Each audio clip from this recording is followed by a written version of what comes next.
Okay, good morning or good afternoon, depending on what time you're watching this video.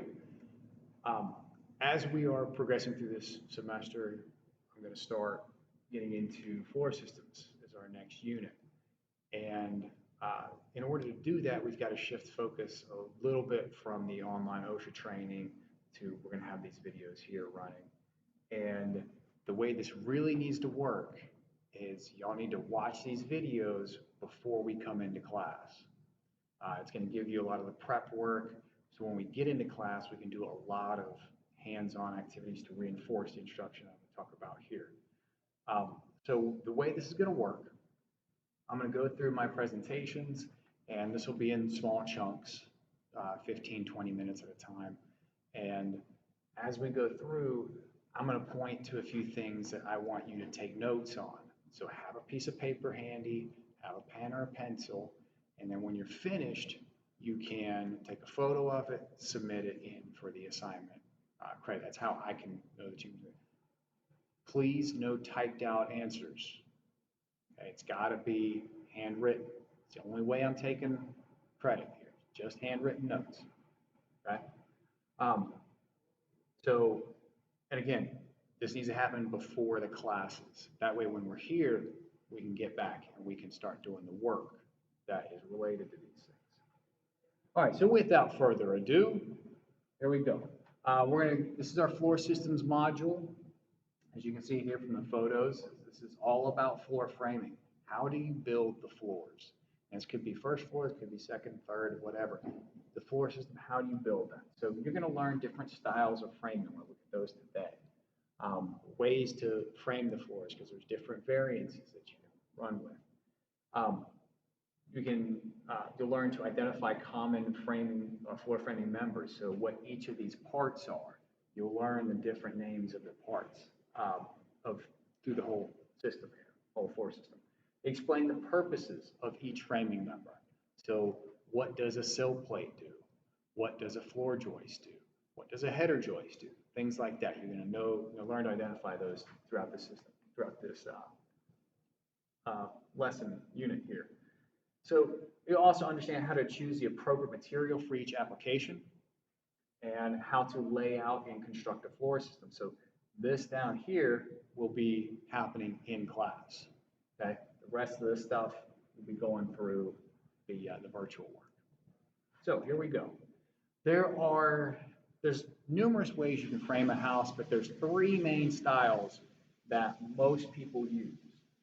Most common is the platform frame. Talk more about that in just a minute on the next slide, but basically you build the floors, then you build the walls. If there's another story, then you build those floors on top of the walls, and you build the walls on top of the floors, and then the roof on top of that. So each section is built as a single unit. Right?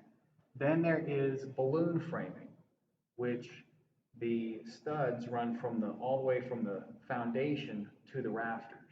So it can be multiple stories framed up at once, and that putting the second floor system in takes a little bit more work. So we'll talk about that in a minute. And lastly, you have post and beam framing.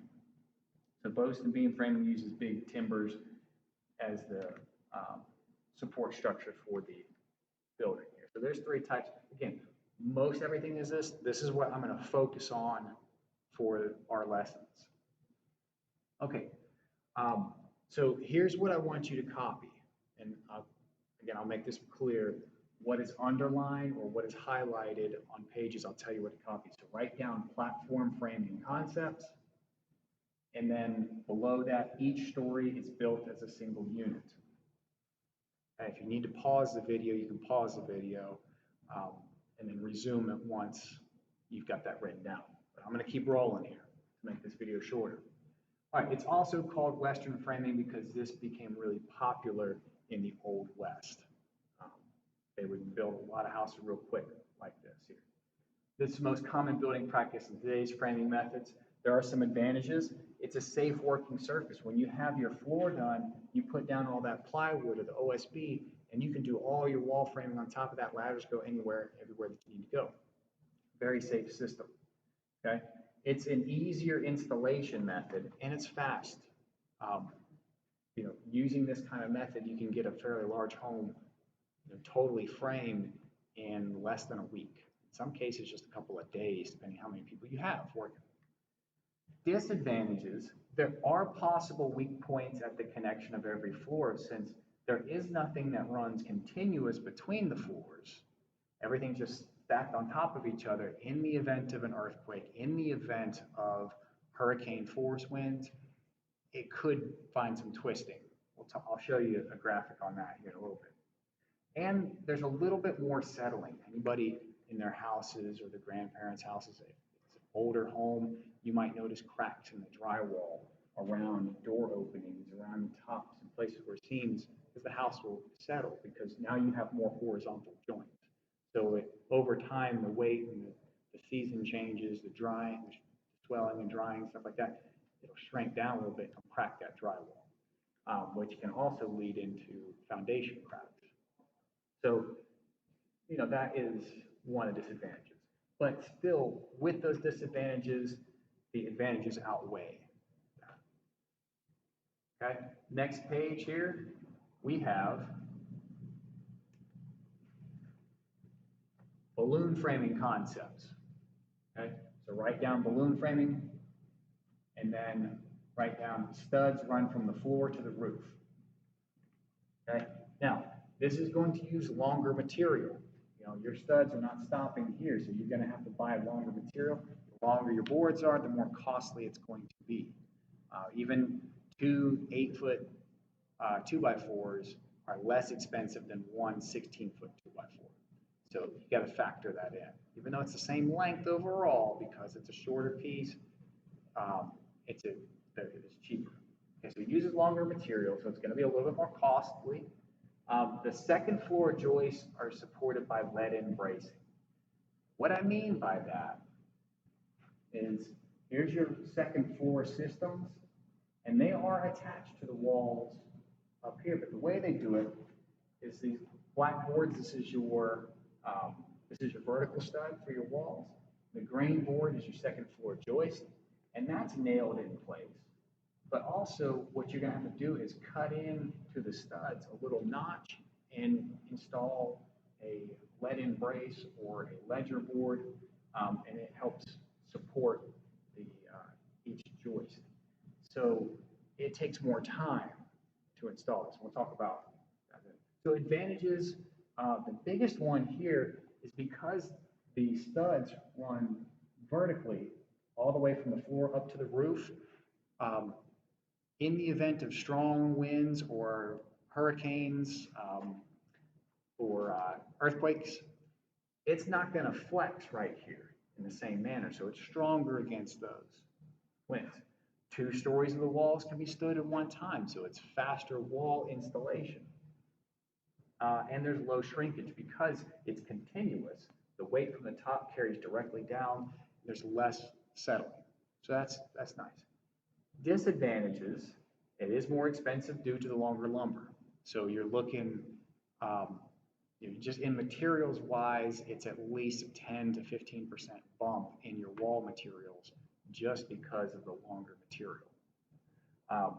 There are the risk of fires if you build them improperly. I'm sure at some point in your history class you heard about the Chicago fires. Well, what happened was homes were so close together, they were built improperly, and one would catch on fire and go. And the problem was there was spaces in the walls here. So when a fire breaks out down, it just climbs right up the studs, and there was nothing to stop it from going to floor to floor to floor to floor. So it just, everything burned and it all collapsed. So there are risks of fires if you build this improperly. And the whole process of installing the second floor is more intricate. It does take more time. So those are some disadvantages there. I was kind of talking about the process here. So for each one of these studs, they have to cut a little notch in, nail it in place, and then put your joist on top of that. So the installation is a little trickier. If you have a top of the walls, you can just put all your studs, all your joists right on top of all the walls, and it's a little faster installation. Okay, so that's balloon framing in a nutshell. And then a direct comparison between the two, you have two-story platform here and a two-story balloon here. You'll notice you've got your floors, your first floor walls, your second floor walls, and then from here would be your roof, right? And because of this break right here, this stuff is not continuous. What can happen, like I said, if the earth starts shaking, or if a hurricane hits this, and this has some force applied sideways, it could crack and it could actually collapse. So there are ways to prevent that, but I'm just saying it's a possibility. Balloon framing, the studs run from the floor all the way up, and it's solid in here, so this is a better reinforced structure. Now, here's what happens nowadays in places that are prone to earthquakes, that are prone to hurricanes and tornadoes. Now, I'm not saying it's every house, but some houses, what they do is they have a hybrid framing system. So part of their walls are balloon frame. Part of their walls and setup is platform frame. So typically on the longer ends, it'll be balloon framed. And then on the shorter ends, it's all platform frame. So the joist rests on top of all those, and it makes it work, makes it strong. It's like the best of both worlds. And you gotta find these places in places like Florida, a lot of hurricanes in Florida. Places like Texas, Oklahoma, Omaha, places in Tornado Alley, or out in California, places that are in seismic zones. So they will have, that they can run a hybrid system there. And last one that I'm going to put up for this video is the post and beam framing. So you can just copy down post and beam framing and copy this first sentence here. It uses widely placed timbers for vertical support. As you can see through the photo. All right. It actually, and for the floor system, they actually use, they'll have beams running back and forth, but on top of those beams, they'll use 2x6 tongue and groove flooring. That means each floor has a little ridge that connects in and clicks together. But from the bottom, it just looks like board. It's a nice look. But they use that as the floor and the ceiling to give it a nice finish, kind of custom look there. The joints between these are typically not bolted together, but sometimes they are. Oftentimes they're called Mortise and Tenon, which basically they cut a notch in this post, and there's a little tab on this brace that slides down into the notch, and then they run a wooden dowel through it, knock that in place, and it holds it together just like a bolt. But everything's tight enough, it fits, everything is great. Advantages, this allows for a very open floor plan. You can do a lot of stuff because now you don't have to have walls every so often to support your floor joist. Because all your beam work, all your structure is really heavy and strong, so it's good. This allows for large glass windows as well.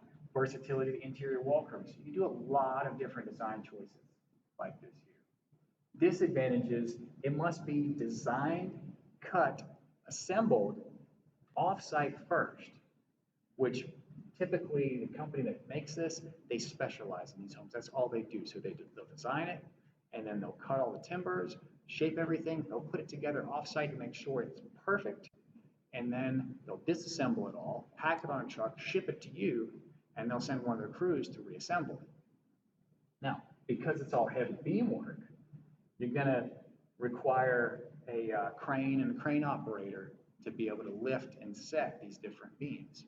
Now, granted, if they're smaller beams, that could be a team of people, but most cases you're going to get a crane operator and a specialized crew to set those